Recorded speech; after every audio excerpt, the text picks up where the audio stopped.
So, it was real. It was real. Winnie-the-Pooh, Blood and Honey. This is becoming a new trend in Hollywood nowadays to take something from people's childhoods, like kids' movies and books and stuff like that, and turn them into slasher movies. Last year we got one for The Grinch, the mean one, in December.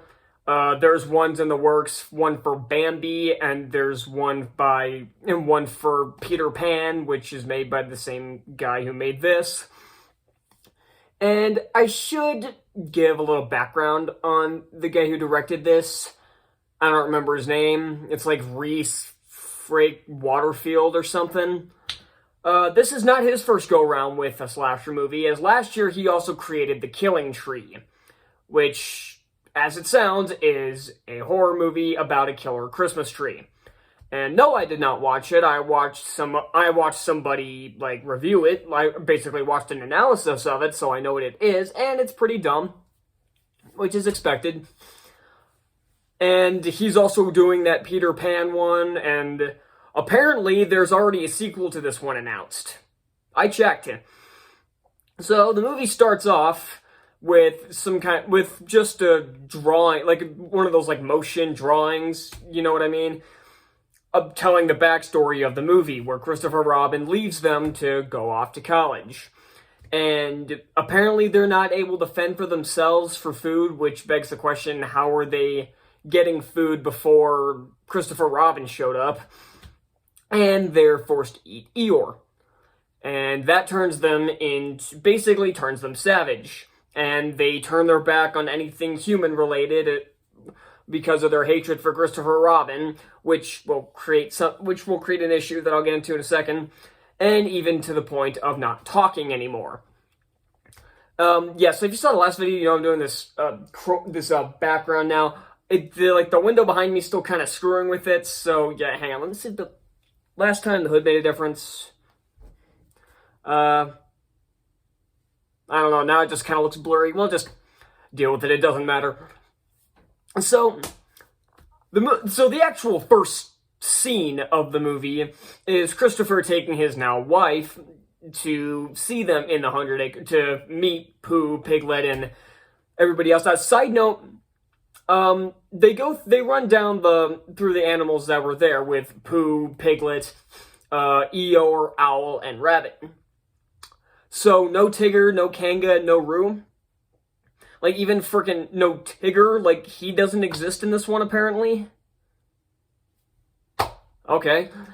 But either way, and as you saw in the trailer, they kill them both. Actually, not really, because then it goes back to the little drawing thing, instead of just acting it out. I don't know why, of them dragging Christopher Robin, I'm assuming, back to somewhere, and it looks like they set him on fire, like they cook him or something. Later we find out that's not the case, that they're just keeping him captive, and they're torturing him. And of course he dies by the end of the movie, so this is going to be a spoiler review. I'm going to say that right off the bat, because I have way more to say about this one than I did Knock at the Cabin. Knock at the Cabin, I didn't really spoil much. This one is going to be more or less a full rundown, but unfortunately, my biggest problem with this movie is that there is no plot. None whatsoever. It starts off looking like it's going to have a plot, like maybe them trying to get revenge on Christopher Robin for abandoning them. But again, Christopher Robin, the entire movie should have been about Christopher and maybe his wife trying to fend off against Pooh and Piglet, and hell, maybe they could have thrown the other ones in there too. Well, they didn't have the budget for that, I guarantee you. But either way, that should have been the movie. But they kill his wife off in the first scene, and then he's kept captive until the last 10 minutes of the movie. And we'll get back to that. And then we get the title, the title screen. Good God, I can't think of the word. The title card, that's what it's called. The title card with an overbearing musical cue. Bear. And that's the problem with this movie as a whole, is that the music is incredible. Like, either there's no music, or it's incredibly overbearing. Like, it's so fucking loud that it's hard to hear what's going on. And speaking of not being able to hear what's going on, I couldn't see what was happening either. This movie is too fucking dark. And I don't mean in tone, I mean that it is lit so poorly. There are numerous scenes that are pitch black. I could not see what was happening throughout 80% of this movie.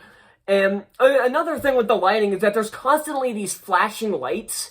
And it's not from any light source or anything. It's not like lightning effects or anything, or like the actual lights are flickering. It's just in the background, lights are flickering just to show, like, oh, there they are. Like, it'll do the thing where something with light flashes and to show that, oh, they're there, and then they're not. But there's supposed to be a light source, like a flickering light or mostly lightning.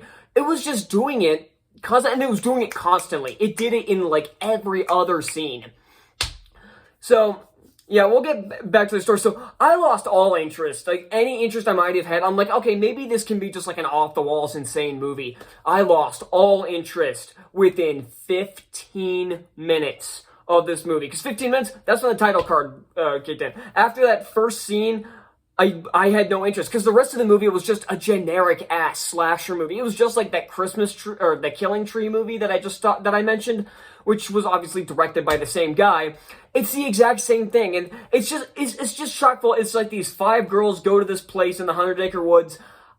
I don't even think they say why. Like, there's a brief scene with one of the chicks and her therapist, and I don't even remember why. I think they set up that she was being like stalked by Pooh or Piglet or something, but it's never really made clear. Either it was or wasn't explained very well, or I don't know. So. And of course you just throw in the killing scene. There's one random killing scene, like, before he gets to the rest of the girls, where there's just some random chick out in the woods. And side note, that scene got really weird because while Pooh was killing her, her shirt just kind of disappeared. Like, I don't know why. Whatever. And then, yeah, basically, and then we find out that they're keeping Christopher hostage, or they're keeping him captive and torturing him. They didn't straight up kill him. We get one kind of brief flashback for Pooh, where we don't see Pooh or we don't see, like, regular Pooh or Piglet in live action. It's just that drawing at the beginning. But we see young Christopher Robin, and it's just over and over him saying, we'll always be together, and everything. So it's just kind of just showing why they're killing again. It's just repeating everything at that point. Another thing I have a problem with this movie is it's so desperate to be modern, and I mean that in 2 ways. One, they make a bunch of comments about social media and using their phones and everything. I swear to God, there's an entire full minute of some chick taking pictures of herself in a hot tub. It's like, why? Like, I get it, horror movies, you're just gonna have these long scenes with hot women, and fine, but why? And it kind of takes me out of the fact this is a Winnie-the-Pooh movie when you're shoving in all this modern technology. Especially after Christopher Robin, the live-action movie from Disney. Wow, Disney actually made a better live-action Winnie-the-Pooh adaptation than these hacks, but whatever. And something I didn't bring up earlier, the acting is awful across the board. Everybody's bad. Well, not everybody. The guy who plays Christopher Robin is okay. He's not great, but he's a lot better than the rest of the cast. The rest of the cast seems completely directionless. Their lines never come out right. It's like always the wrong inflection. And again, maybe it's probably not helped by the fact that there's no story. I don't know anything about these characters. I don't even know a single character's name the more I think about it. These 5 chicks, they're actually not even in the movie that much. I don't know anybody's name. I don't know anybody's backstory. I don't know anybody's motivation. I don't even know why they're there. This was never explained. And something I do want to bring up is that earlier I said, that Pooh and Piglet and all the have like abandoned anything to do with humans. Why do they wear clothes? No, I'm not saying I want to see some 6'8" dude running around killing people with no pants on. No, that's not what I'm saying. I'm saying they should have made an entire bear costume, because now it's just some dude with a flannel shirt and overalls with a Winnie-the-Pooh head. And this becomes a problem later on, where it seems like the filmmakers forget that they're supposed to be real, because two of the last girls who have survived run into like a group of like I guess rednecks. And surprisingly enough, they don't make them like the creepy kind of rednecks you see everybody else. They're actually like, they actually see that this big dude with like a bear head is like chasing them and like trying to kill them and everything. And they actually like just straight up just try to defend them. That's actually kind of cool, not gonna lie. But the movie seems to forget that he's supposed to be, you know, a bear. It just seems like this is like a Michael Myers scenario where it's just some dude in a mask.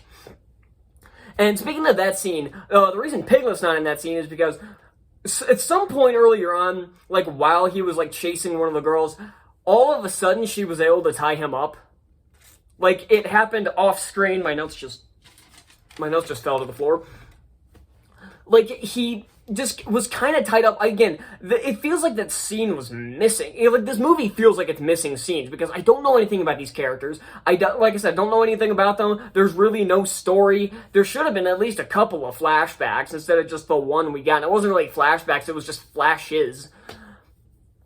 And again, but it's like, not only did she somehow manage to tie this big-ass hog up off screen, we never see Piglet again. We never see that girl again, so I don't know if one of them I don't know if she killed Piglet or if Piglet killed her. Either way, we don't see either of them again. Alright. Is that everything I got? Yeah, I think that's everything. So, yeah, this was obviously bad. I knew this was going to be bad. And this is going to be a new trend. These people like this are going to keep making these dumbass slasher movies based on IPs that are in the public domain. Like that, this guy's already working on a Peter Pan one. There's already a sequel to this one announced. This guy needs to stop making movies.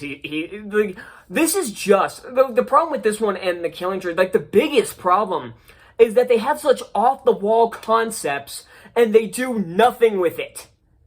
They just turn them into generic slasher movies, like another Halloween or another Friday the 13th. There's no story to these movies. At least the last one had the idea of the Christmas, of an actual like Christmas tree killing them, even though the production was garbage, the script made no sense, the acting was hokey, and the direction was incompetent. Here it has all of those same problems as well. Bad acting, bad directing, bad production. But it doesn't have any of the off-the-walls hilarity that The Killing Tree had. The Killing Tree was so hilariously bad. This one was just generic and bland, and it didn't do anything with this. You could have removed any reference to Winnie-the-Pooh, made this some guy in a mask. You could have made this a Halloween movie if you take out Christopher Robin, you take out all the references to 100 Acre Woods, and you remove Piglet. This is just another Michael Myers movie. This is just another fucking Halloween movie, and I don't really like those movies to begin with, except for a couple. The only two I reviewed have been garbage, so that tells you all you need to know right there. This was terrible. This was insufferable to sit through. Thank y'all so much for watching. I'm giving Winnie-the-Pooh, Blood and Honey an F. Did you expect anything else? Thank y'all so much for watching. Are you even going to see this movie? I don't want to watch this again. So, yeah, that's all I got, and if you'll excuse me, yeah, I'm going to go watch that one instead.